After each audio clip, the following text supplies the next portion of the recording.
Mas, apesar e com a devida vênia do bom trabalho da defesa técnica, o MPC vai insistir na reprovação da matéria e, em especial, por força do descompasso dessa prestação de contas com as premissas da transparência e do princípio da publicidade.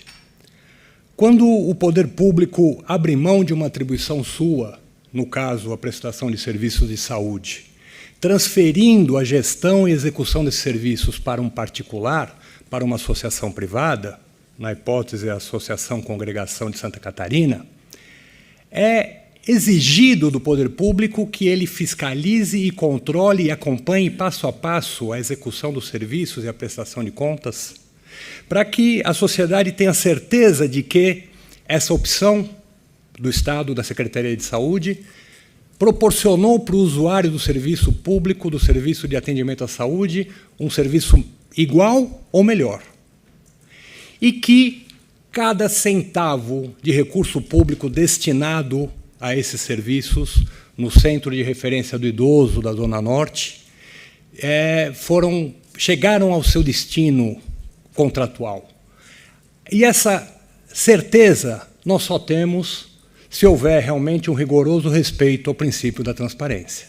No entanto, no caso concreto, nós temos diversas falhas, diversas omissões, diversas sonegações de informes, tanto à sociedade, por meio do site da organização social, quanto até a esse egrégio Tribunal de Contas, que se viu privado, a fiscalização se viu privada de informações bastante relevantes.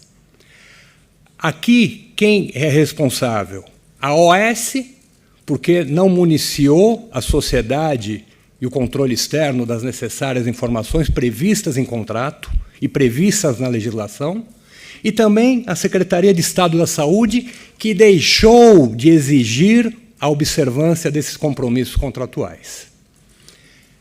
Na situação concreta, nós temos uma diligência em fiscalização ordenada de maio de 2021, no meio do exercício, praticamente no meio do exercício examinado, em que, quando a fiscalização acessa o site da OS, da Congregação de Santa Catarina, verifica ausência de estatuto social, ausência do plano de trabalho, não se tem conhecimento da relação dos dirigentes, os valores repassados pela Secretaria para a OS não estão informados no site, nós não sabemos quais são os prestadores de serviços contratados pela OS para executar serviços médicos e fornecer insumos médicos para o Centro de Referência do Idoso, não temos acesso à remuneração individualizada de dirigentes e de empregados, não temos os relatórios físico-financeiros, não há informação sobre o regulamento de contratação de pessoal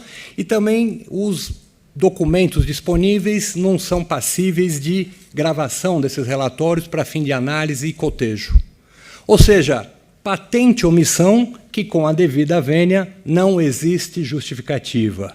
Quando nós nos deparamos com a malversação de dinheiro público no segmento de saúde, nós sempre encontramos omissões em relação à transparência. Exigir a transparência daquele que recebe dinheiro público para executar uma missão tão relevante é um compromisso nosso e não podemos abrir mão dessa tarefa. Eu prossigo, e aqui eu quero chegar no aspecto que eu acho mais relevante. A transferência de valores foi significativa. R$ 15.169.000 no exercício de 2021. Desses 15 milhões, 2.337.000, segundo a discriminação do relato fiscalizatório, foram destinados à remuneração de médicos terceirizados. Médicos que ou trabalhavam como autônomos ou prestavam serviços por intermédio de pessoas jurídicas, a tal da pejotização. Esse apontamento é bastante sério porque ele tem que ser confrontado com outro dado. A fiscalização verificou que não existe controle de ponto, não existe controle de frequência dos médicos terceirizados. Então, são R$ 2.337.000 destinados a médicos terceirizados, mas nós não temos informações sobre a jornada de trabalho desses profissionais. Não sabemos sobre a assiduidade, não sabemos sobre a pontualidade, não temos os dados, esses dados foram sonegados à fiscalização, a respeito do cumprimento do compromisso profissional desses médicos atuando na organização de saúde. Essa omissão macula, sem dúvida nenhuma, a prestação de contas, e eu quero fazer um parênteses aqui para fazer uma breve digressão. Nós sabemos que o Colém do Supremo Tribunal Federal, de 2018 para cá, revisitando o tema da terceirização, passou a abrandar os rigores da jurisprudência trabalhista e passou a admitir que uma empresa terceirizasse a sua atividade, inclusive a sua atividade finalística. O Supremo passou a entender que uma empresa podia terceirizar qualquer dos seus serviços, quer fosse da atividade meio ou da atividade fim. E, naquele contexto, inclusive, o Supremo passou a entender que a própria pejotização, ou seja, um profissional liberal constitui uma pessoa jurídica para firmar um contrato com aquele que necessita dos serviços e deixa-se de lado a legislação trabalhista.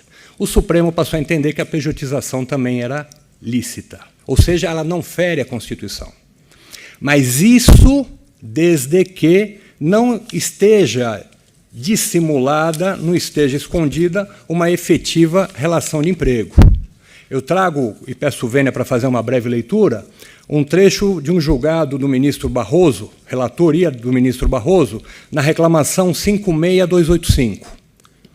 O ministro Barroso ressaltou que a Constituição não se opunha a essas formas de contratação de trabalho, não era necessária apenas a observância da CLT, mas poderia haver outras formas com maior autonomia, desde que o contrato seja real, isto é, de que não haja relação de emprego com a empresa tomadora do serviço, com subordinação, com horário para cumprir e outras obrigações típicas do contrato trabalhista, hipótese que existe uma fraude à CLT. Ou seja, se, na verdade, aquele trabalho for um trabalho pessoal, trabalho subordinado, trabalho não eventual e oneroso, e configuradas aquelas prescrições do artigo 2º e 3º da CLT, não existe pejotização, não existe terceirização, mas há efetiva relação de emprego com todas as suas consequências. E aqui eu vou caminhando para o final da minha manifestação. Quando a organização social não nos informa, não informa para a sociedade, nem para esse tribunal, qual é a jornada laboral desses prestadores de serviços terceirizados, ela fere o princípio da transparência, beneficiando a sua opção empresarial, a sua estratégia de minorar os seus custos, de diminuir as suas despesas e maximizar o seu lucro. Essa opção pode ser feita, mas não pode atentar, evidentemente, contra o princípio da transparência. E, de outro lado, na movimentação 71.2, a origem,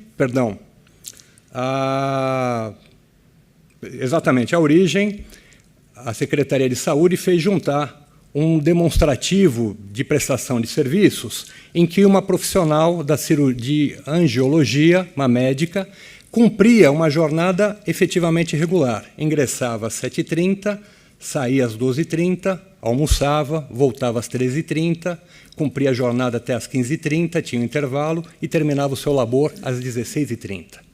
Então, essa prestadora de serviço, contratada como autônoma ou como pessoa jurídica, na verdade, cumpre uma jornada regular.